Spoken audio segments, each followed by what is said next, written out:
Welcome everyone to this outreach program conducted by the New York State Higher Education Services Corporation. My name is Maria Rodriguez, and it's a pleasure for me to be here with you guys today. My agency is basically the state agency that administers all the college financial aid program.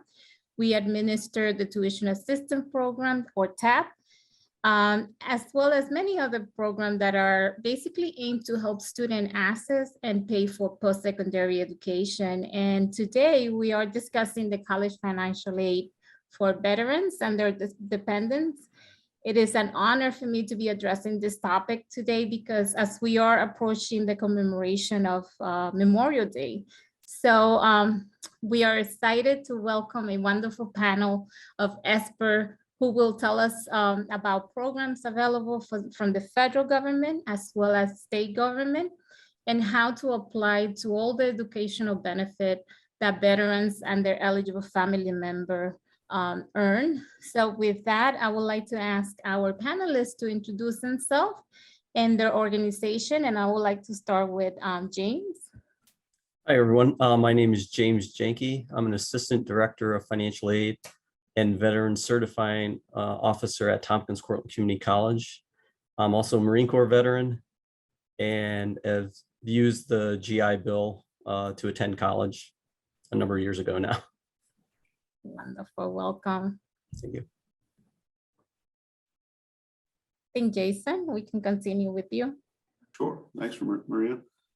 Jason Collins, I work at SUNY Empire State College. I'm the Veteran Outreach Coordinator, Navy veteran, 5 years active duty.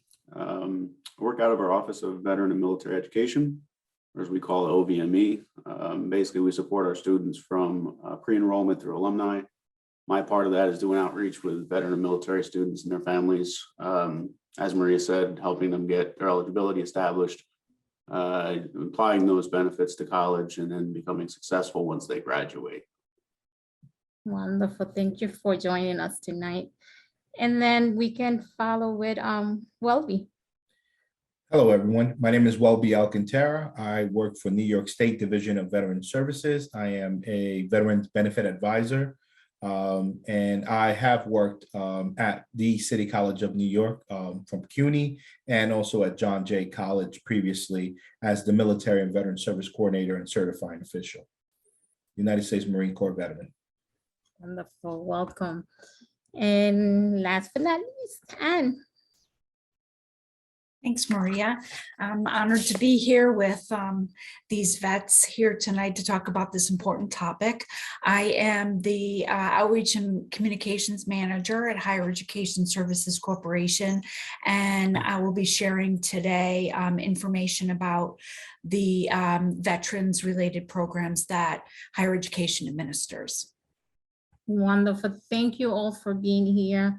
And basically, I'm going to be asking questions to each of the panelists. And if anybody in the audience has any question, please feel free to type it in the comment section, or you can wait for the Q&A session that we will have at the end. And with that, I'm going to start asking the first question, and I'm directing this question to James and Welby, but please feel free to add anything, Jason or Anne, if you guys need anything to be added to this. So veteran financial aid program are essential sources of financial aid for veterans and their qualified family members seeking to get a college education. Can you start us off with an overview of federal financial aid program and how to apply? And a second question is the FAFSA required to apply for the federal financial aid programs? Well, the financial aid programs, you go through the FAFSA, which is the free application for student aid. That's where you're going to want to start. And that consists of the federal Pell Grant, federal work study, SEOG, which is a supplemental education opportunity grant, as well as federal student loans. So you'll want to do your FAFSA first. So I would say, is a FAFSA required to apply for federal aid? I'd say yes. So you would have to do that to be eligible for those other things, the Pell Grant and the SEOG and federal student loans and work study.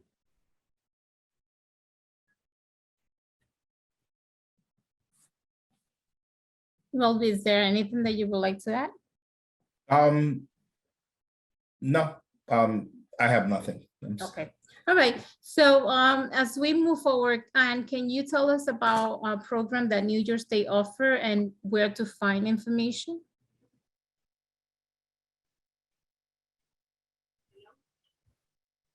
I think you're muted, Anne. Yes, I am, Maria. Thank you. And that's what I do. I know. We all do that at some point, right? So I know that my colleagues here on the panel will be discussing some of the federal programs that they have and how they put their packages together at the college level. And Welby certainly will be able to speak to those federal programs in depth. But today I just want to start off with talking about the three main programs that Higher Education Services Corporation administers that help veterans and also their families. And I think it's just important to note that all these programs, they all kind of work together, and you should, as the gentleman said earlier, start out with your FAFSA. It's never wrong to do that, really. Start out with your FAFSA, and that's what we tell college students anyway, get whatever federal aid that you can and then look, elsewhere. So here at the state level for veterans, we have the Veterans Tuition Award, which provides funds to eligible veterans who are attending an undergraduate or graduate program at a college in New York State, or even an approved vocational program in the state. So that can be used in a bunch of different ways. It covers, though, just tuition. So tuition, and it's available for if you're studying full-time or you're studying part-time. And to qualify for the Veterans Tuition Award, you have to meet certain eligibility requirements, including serving in certain conflicts and locations, or having received the Armed Forces Expeditionary Medal, the Navy Medal, or the Marine Corps Medal. So there are, for obviously all these programs, there are certain eligibility requirements that must be met. But, folks should definitely do their research and see if that would apply to them. And in order to get the Veterans Tuition Award, again, you should fill out your FAFSA, fill out your TAP, but also fill out a separate application for the Veterans Tuition Award. And a little bit later, for resources, I'll be showing you the website where you can find additional information and also these applications. So the next program is the Military Enhanced Recognition Incentive and Tribute Scholarship, which is commonly called the Merit. And that provides financial aid to families of members of the armed forces or state militia who were New York State residents and who died or became severely or permanently disabled while performing their military duties. And this can be whether they were in combat or not. And this program actually covers the cost of attendance, which is a broader coverage. So this would cover not only tuition, but also room and board and allowances for things like books and supplies and transportation.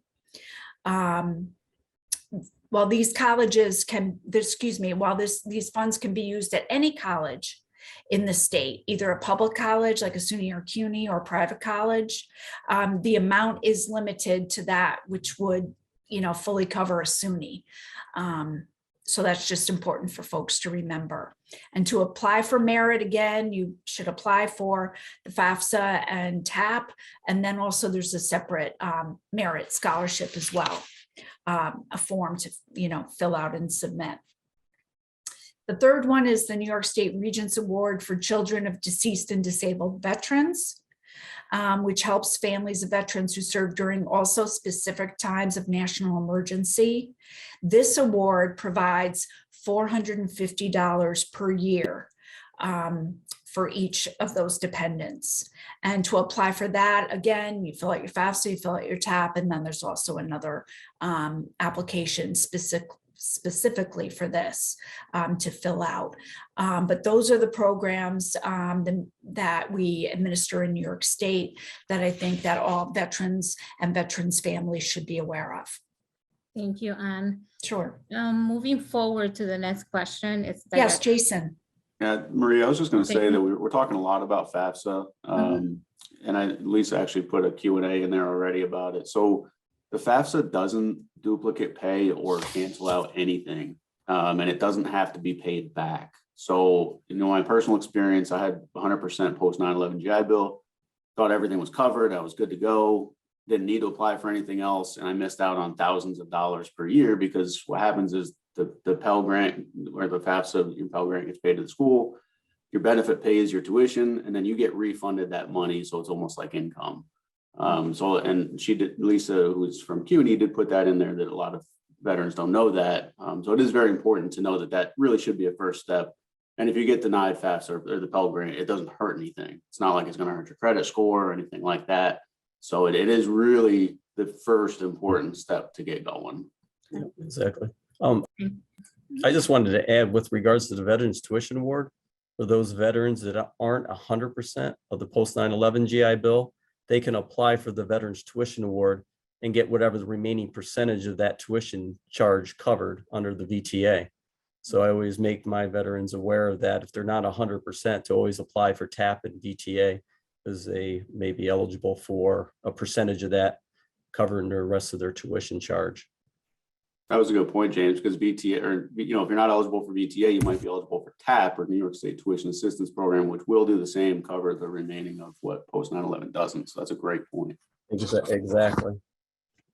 So just Wonderful. Yeah. apply and see what Yep. happens. You can't lose, right? That's right. Exactly. Well, And that's what we always tell students. Yep, Just yep. apply and just remember that anything that is not through the FAFSA and TAP, that there's a supplemental application that needs to be completed for those other programs.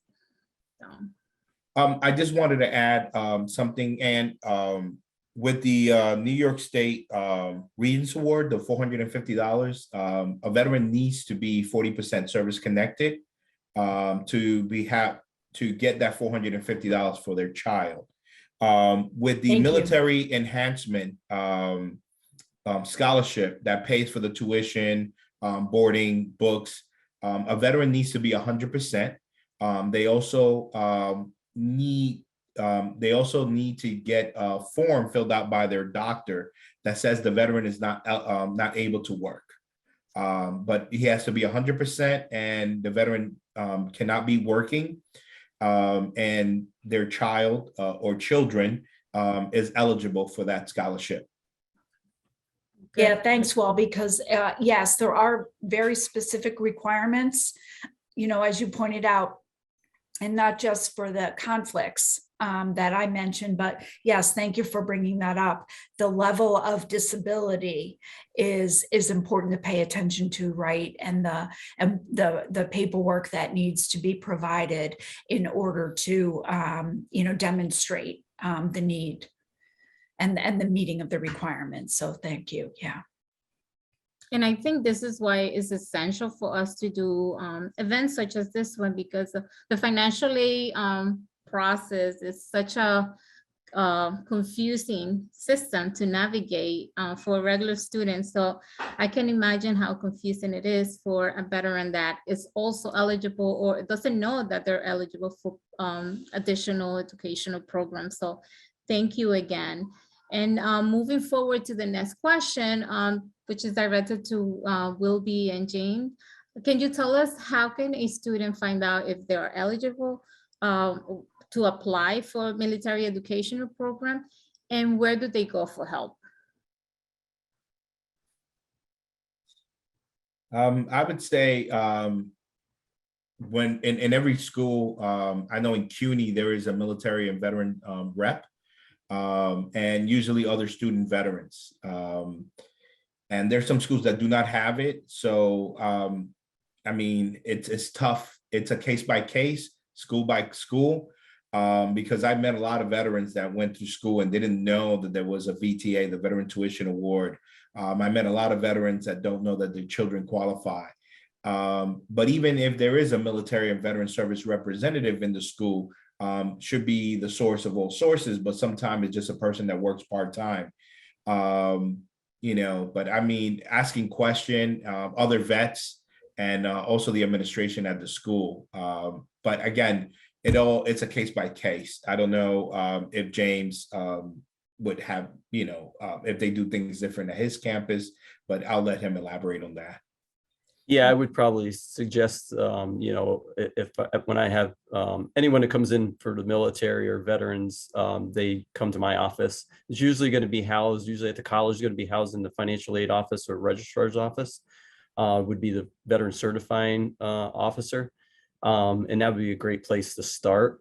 We can't make a determination if the students and veterans going to be eligible for veterans education benefits. So that's where I would let them know to go to the va.gov website and complete the application, or even see their local, like the county each county usually has a veterans representative too, that they can always contact to find out if they're eligible or not. But that's where I would usually, when they come in my office and are not real sure, I then would, let them go to the va.gov website and fill out the application for veterans education benefits. And the VA will determine that. There is also a phone number they can contact as well. It's a 1-800 or 188 number that they can contact the VA too and get information about eligibility.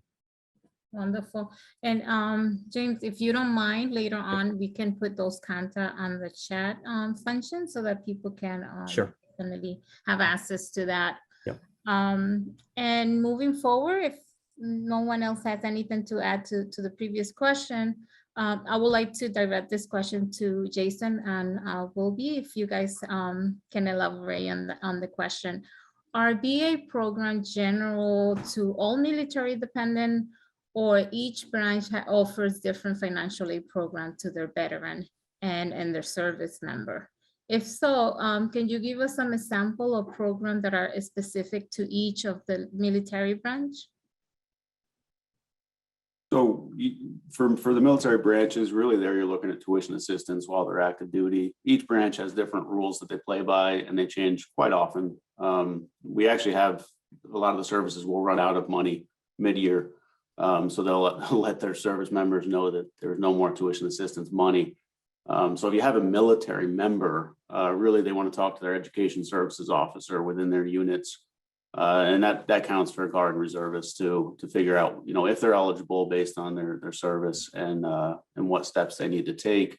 And then a lot of those, and we'll get into this a little bit later, but a lot of those have different requirements up front before they can even get the money. So that can get a little hairy for the active duty service members. The VA programs aren't military branch specific. And I was going to say on the previous question too, that SUNY Empire statewide, so we're in every region of the state. And I go to the website for Welby's group and I refer people to them all the time.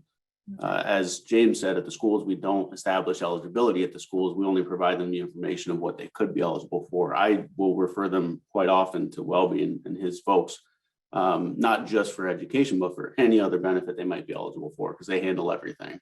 And usually veterans don't know what they're eligible for above and beyond education. So I have that tab on my computer.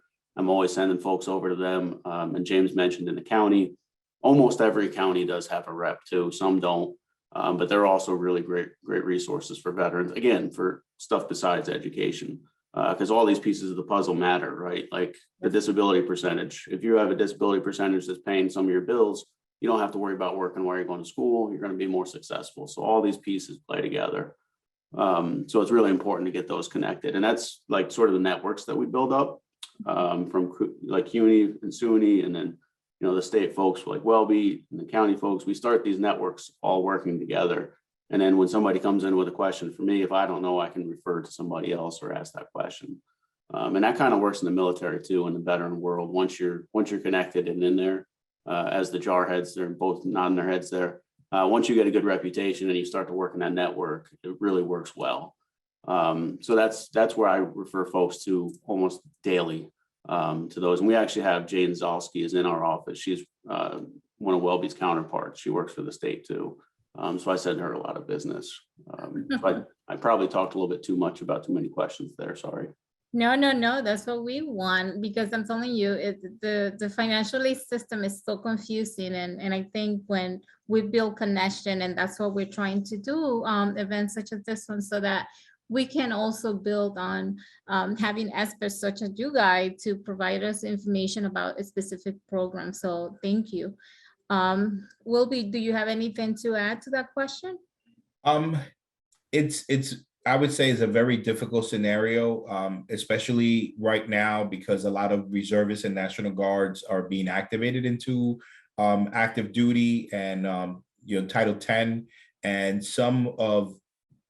a lot of times, I know at CUNY, at the beginning, we had a lot of confusion with who was a veteran. Because if you're in the National Guard, if you're in the reserve, or you're in the active duty component, you're still in the military and you may be a veteran. And if a National Guardsman is activated, he may be able to use the state tuition award. If you're in the Naval Militia, you may be able to use that award. If you had one deployment, you may be able to use the post-11 GI Bill.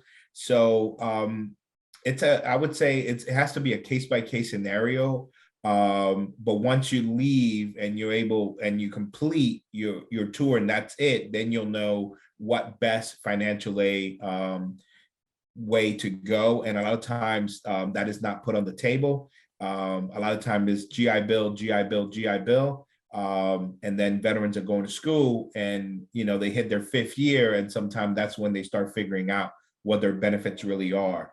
But, because if you're a guardsman and you could live on having a part-time job, not using your GI Bill will be the best way. Okay. Thank you. All right, so as we move to the next question, directed to James and Jason. So as we discussed before, the first step when applying for financial aid is completing the FAFSA application first, including veterans and their families. So the FAFSA is an application that everybody should start completing if you're interested in financial aid. Are there any additional steps for students who are eligible for veteran financial aid program to follow with the educational institution where they are interested in attending? And I think some of those answers were addressed before, but I think they were. I would say, obviously when you complete the FAFSA, your college will most likely send you some information. If there's information that may be missing, that may be required by the federal government, like with regards to verification, just make sure that, you're on, looking at your emails, because that's, you may be asked to supply more information to have your FAFSA filed. So that's all I would probably go with regards to that. But otherwise, usually, once the FAFSA is filed, we usually notify the students with an award offer. And if we need any other information, we'll send them an email asking for that information. There's really not much beyond that from a federal aid standpoint. Now, the only thing I wanted to bring up, though, with regards to National Guard and reservists, if they've never been on active duty, when they're answering the question on the FAFSA that they're a veteran, they want to make sure that if they haven't been called to active duty, that they put down that they're not a veteran. Otherwise, they're going to be required to supply a DD-214, and they may not be eligible. They may be considered a dependent student if they've not been on active duty. They've been just reserve or National Guard. Now, if they've been called to active duty at any point in time, then that changes their status, and then they can be considered a veteran for federal aid. And then they wouldn't have to be required to put parents' information on their FAFSA. So I just thought I wanted that known. And that's a big distinction too, because Dependent student versus independent student, it's, there's a big difference in the income Oh, yeah, definitely. requirements for those. So, yeah, Yes, that could have quite an impact. yes. And then for some funding sources too, there is additional steps before they'll release the funding. So we're talking about like Chapter 31, VR and EVO, rehab, whatever you want to call it nowadays. And a lot of the tuition assistance programs, they need an educational plan up front for the ESOs or for their counselors before they can release that funding. And a lot of college, well, any college that is getting veteran funding is supposed to provide all of this information up front, but a lot of them will just kind of put, buried in their website. You're supposed to provide, the school's supposed to provide what it costs to get the degree in detail. And part of that is an educational plan before they apply. We do that here at SUNY Empire. And what we do is we show actually where their transfer credits come in to include their military from Joint Service Transcript or CCAF, and also a sample of classes they could take to get their degree so they know what it's going to cost. So that fulfills a couple of purposes. One, it lets them know what they're getting into and how long it's going to take them. And two, it could fulfill for these other funding sources what they need to get that released. Just working at the community college level prior to this job, a lot of the students were coming in and needing remedial classes or prerequisites that they weren't being told. So their 2-year degree is ended up being 3 or 4 years, and then they're not really having a benefit left. So really, they're supposed to know that up front. So what students should do is request that. So no matter what school you go to, you should always go up front and say, before I apply, I want to know what I'm getting into. Where do my transfer credits come in? What classes do I have to take? What's the whole picture before I commit to this? That's so important, because I think we see students who, from the regular that are not veteran, that are also in that situation where they're using their credit and then they end up having to take loans. That comes as a surprise. So, Or they find that remedial classes are not covered by certain financial aid and that kind of thing. So that's a really smart thing to do to get that plan. yeah. That would be great. Yeah, thank you. If anyone else doesn't have anything more to add, we can push forward with the next question. And this question is for all of you guys. We've been thinking about programs for veterans and their family. Now let's discuss program for active duty service member or member of their immediate family, that have higher education benefit that can help pay for college. Well, for active duty personnel, now that the Forever GI Bill has come out, if the veteran has served over 10 years, they could give the post-11 GI Bill to their children. In the Marine Corps, there is the Marine College Fund that they could use. I don't know of anything else for active duty family members, but active duty members, they will go to their unit and see if they have tuition, assistance that they have allocated for that semester. But there is not much out there for active duty and their family members. Thank you. Anything else anyone else would like to add? If not, we can proceed to the next question. So the financial aid process is well known for the importance of completing financial aid form by certain deadlines. What are the key deadlines students should be aware of? Well, from a financial aid standpoint, October 1st is when the FAFSA opens up. So I tell students to apply early. Because I know at our college, the SEOG grant is a kind of first come, first serve. Most colleges are allotted a certain amount of money. And once that money is used up, it's used up at that point.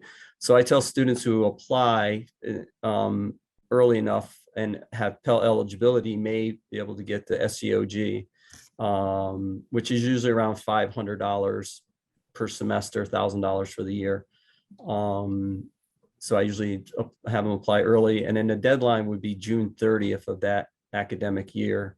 So they'd want to have it done, before June 30th. And then we usually tell students to have it done before the end of the if they're there for fall and spring, have it, make sure that it's done prior to the end of spring, because we can go back into the fall and aid in fall, as long as they're still attending up to the last day of classes. Wonderful. Anything else from anyone else? A little bit off topic, but is replacing classes or dropping classes.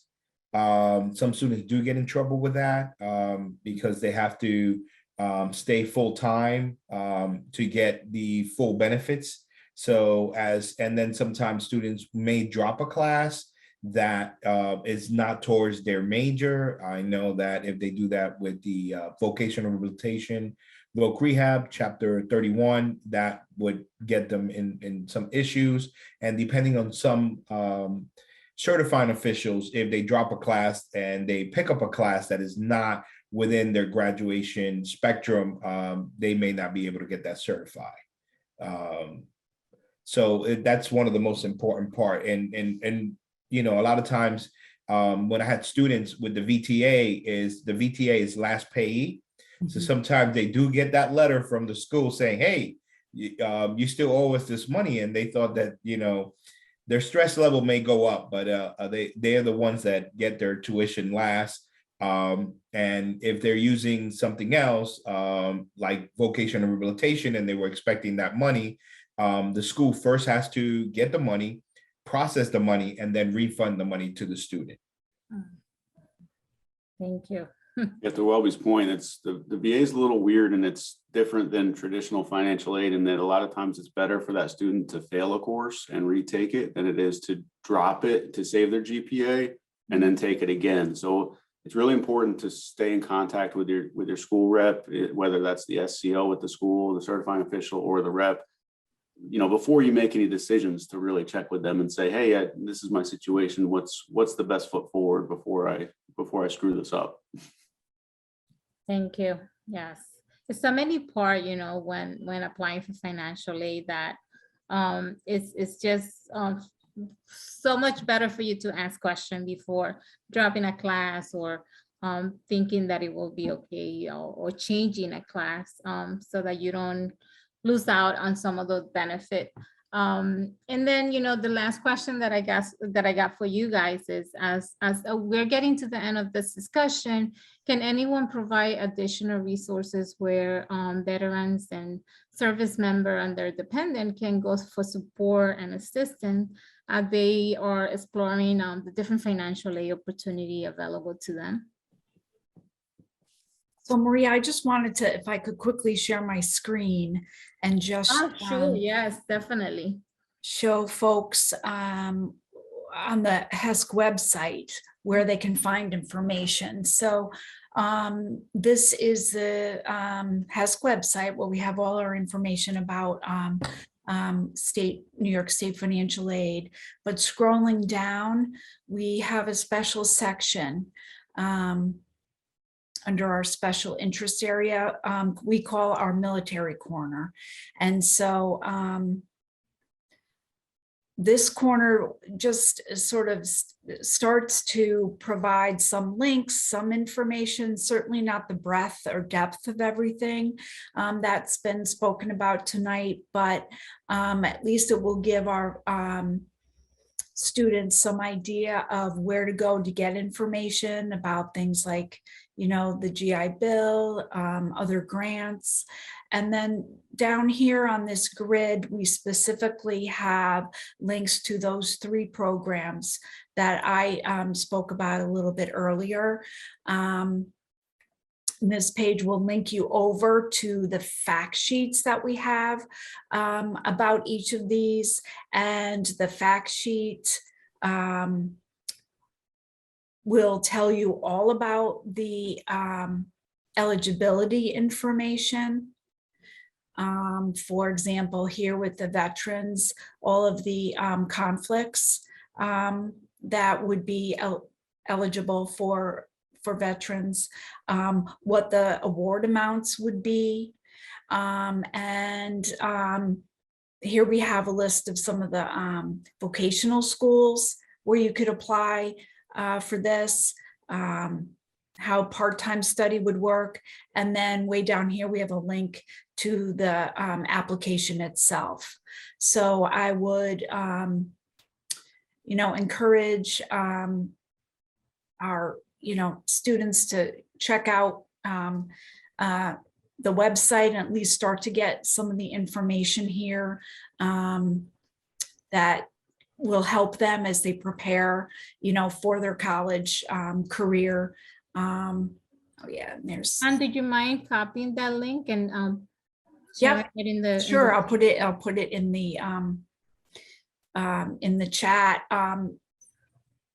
One program that I didn't get to is this recruitment incentive and retention program. I don't know if any of the other panelists are familiar with it, but it's a program that's run through the New York State Division of Military and Naval Affairs. And it's available, I think, throughout the state for public or private, but it's up to a SUNY rate, and it's really for designed to recruit and retain members of the state military forces, so the National Guard and the Naval Militia. So, And the New York Guard. and the New York Guard, yes, sorry, yes. So I just want to point out that this might be, a good resource for folks to use. So I will put this into the chat as well, Maria. Please, yes. And I think everybody else, like any resources that you guys have to provide support and assistance, it will be great if you guys can share that as well. And So, I think, yep. if I would to chime in, one of the things that I've, as a student, that I found out was that I didn't use my VTA. And I would urge every student, because the way the VA works, you have a chapter 31, which is vocational rehabilitation. You have the chapter 33, which is now the post 9/11 GI Bill. And then you have the chapter 35, which is the dependent education assistant.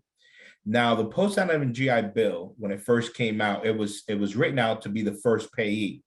So it conflicts with TAP or with the VTA.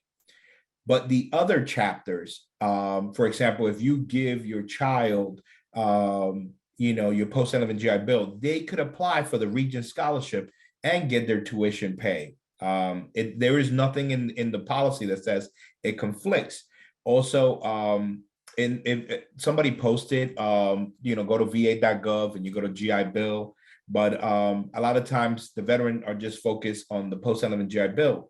But you do have voc rehab. Now there's a VRAP program if you have to be 21 and unemployed.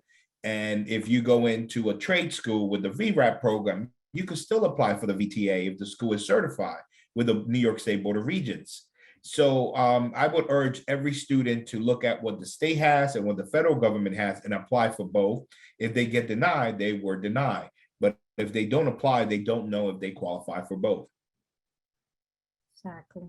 I think that's one thing that we tell students that are applying for general financial aid, that just apply. Let the government tell you that you don't qualify, but don't disqualify yourself. I also put it out there, fastweb.com is outside scholarships. Students, anyone can apply. They just, put a profile in and then they'll send you information on scholarships. So these would be outside scholarships, that they may be eligible for. So that could be for veterans or non-veterans, to apply. I always tell students to always, look at, outside scholarships if your school doesn't have a lot of scholarships or grants, within their programs. Great point. Thank you. I think, Maria, the sort of what we get out of these presentations a lot of times is that there's so much information out there. And the reason that there's a need for folks like us is because there's too much information. And I routinely tell my veterans and military folks that if anybody tells you they know everything about veterans benefits, just turn around and walk the other way. I'll be the first to tell you I don't know everything, but I can be a resource to anybody that wants it, whether they're SUNY Empire students or not. And again, I don't have all the answers, but I do have the connections to get the answers. So I can reach out to you folks or any of my other networking folks and get the answers for people that they need. So I put my email right in the chat, so anybody can contact me with any questions. And a lot of times if they don't know who to go to, then they kind of fall through the cracks. So just any one point person, whether it's at the college itself or at HESC or New York State Division of Veterans Affairs, their services, as long as they have that point of contact, they can come to them. And I get the weirdest questions just because I'm the first point of contact, and then, you know, I get the questions. So I don't mind. So you use me as a resource for anything that you might need. Thank you. Thank you. Yes, it's so important to have that person that you can at least, you know, get your foot at the door, and then they can connect you with other people that might help you. I learned that when I was putting this panel together. I was searching at the wrong door sometime, but I finally got you guys that were great. And if anyone doesn't have anything else to add, we can definitely turn it to the Q&A session and see if anybody has question about the topic that we just addressed. So Maria, I was just reading the one question here, and I was starting to help out with an answer, but there's a question that was submitted about a student who received VTA over a year ago, but for some reason the school failed to collect it and returned it back to higher education services, unbeknownst to the student, who then got deployed. And when they returned, they realized this happened, and what can be done? Can there be follow-up with HESC? Absolutely. At HESC.ny.gov, contact, in the contact section, there's a place to set up a one-on-one call with a professional at HESC who can help you track down what's going on with the account. So certainly, you know, make that appointment, and our call center folks, our help desk, will be happy to help you out with trying to figure out what went on there. And it also works for the post 9/11 GI Bill and also Chapter 35, the dependent education assistant. If you were eligible if you were eligible 5 years ago and you went to school but did not receive that money, you're able to go back to the VA. You may have to rebuild your transcript, show where you paid to go to school, show where you passed your classes or took your classes, and you could get that money. Same thing goes for the dependent. If you were 100% disabled and your dependent was eligible for Chapter 35, they were going to school, but you did not get the award from the VA. And because you applied 5 years ago and serendipitous, now you're eligible for 100%. It's backdated to 2017. You could go back to 2017 and tell the VA, hey, my kid was in college. This is his bill. This is his grades. He passed the class, and the VA will refund you that money. Okay. I think another question that we have is, how did I get veterans more involved in filing a FAFSA? Too often they don't, because they think it will cancel out their GI Bill benefits. Money doesn't buy happiness, but it does buy comfort. And if they don't want that money, I'll do the application for them, and I'll put my bank account. That's a tough one. Sometimes students are so focused, they laser focus on one thing, that they just don't want to be overwhelmed, especially if they're leaving the military and this is their first stop. Their anxiety is through the roof. And a lot of times this falls in the schools too. So it's the school certifying officials really should be the ones doing this. And they all don't, because I think Welby mentioned a lot of the time it's a part-time job or collateral duties. But when I was certifying at my last college, I had an intake form, and part of that was, did you apply for FAFSA and TAP? And if the answer was no, then when I met with them, I would bring it up and make sure that they had the information. You can't make them apply for it, unfortunately. But if somebody is at least presenting the information to them, they're much more likely to do that. I think that's, I don't see any more questions. So you don't have any more question? Is there anything else that you guys would like to add before we finalize? I think I'm getting a new message. Let's see. I just want to say that I think that the students who attend schools that are represented here by Jason and James, those students are in great shape because you seem to be super active, super knowledgeable, and do your outreach to make sure that your students are taken care of. So I think that's great. And Welby, you've been a great source of information. And so we're really so happy to have you all here. And I know Maria's planning on another one of these types of panels, so we're hoping to invite you back. Glad to Yes, do that. yes, definitely. We're going to try to have this panel at least twice a year, just to make sure that different students that are coming in and applying for financial aid are aware of the different programs that are available for them. And since there's so many changes in the financial aid system, we want to provide them with the current information. And yes, Welby has been amazing, the way that he was explaining chapter 31, chapter 35. I was like, oh, I was telling him that when I'm doing presentation and I have students that are receiving or that think that might be eligible for military benefit, I'm totally lost because I don't have all the knowledge that you guys have. So I'm so thankful for you guys being here tonight. And if you guys want to say a few last words before we end, please, the floor is yours.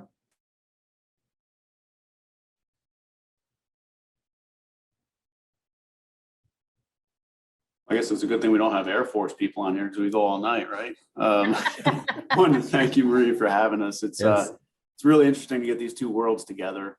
We do it at our college quite a bit with these types of sessions for our students, and I always learn something every time. So I appreciate the opportunity to come in and kind of talk with everybody. And you always get a different question with different folks in the room. So anytime you guys have these, I'd love to be a part of it if you have me, and we'll definitely spread the word on our end through our networks to get some folks in the room.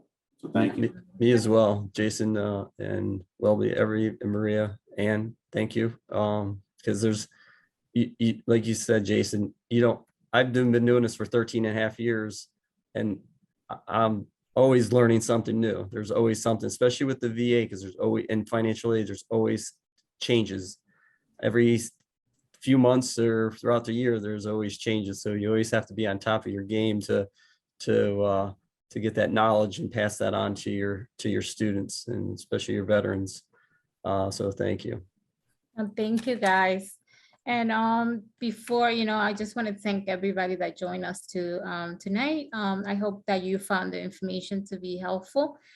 We are recording the session, so it should be posted on our website in a few days. And also, we have panel discussion about different subjects. The next one that is coming up is about financial aid